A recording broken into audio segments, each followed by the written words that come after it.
pera. Ang mundo natin ay mundo ng pera, hindi mundo ng tao. Kung wala kang pera, wala kang kapangyarihan.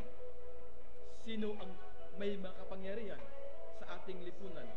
Di ba ang mga mayayaman, mga politikang tao, mga bankers at mga financiers?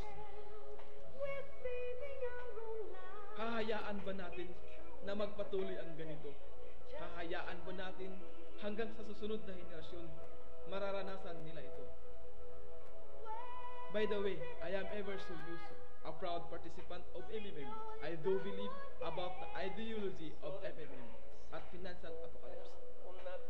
When my friend introduced me about MMM, nagsasaliksik muna ako. I've watched some videos about MMM and MMMPs, and I've studied the ideology. I found out that it was interesting. Why?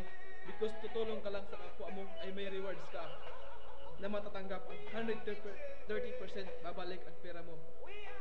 And a lot more bonuses.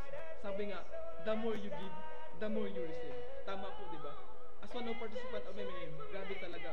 Dami akong natutunan. Na hindi ko natutunan before sa mga networking company na sinalihan ko. Ang mga pananaw ko na nabago. And I have a lot of learnings here in MMM. And I still learn process. Kasi sa MMM, every day is blessings. Blessings in helping and sharing. MMM also helps me a lot. Hindi lang ako. Almost 138 million participants worldwide who believe the ideology of MMM.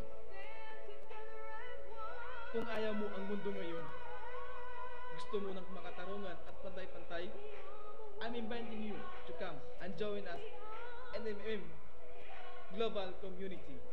Together, we change the world.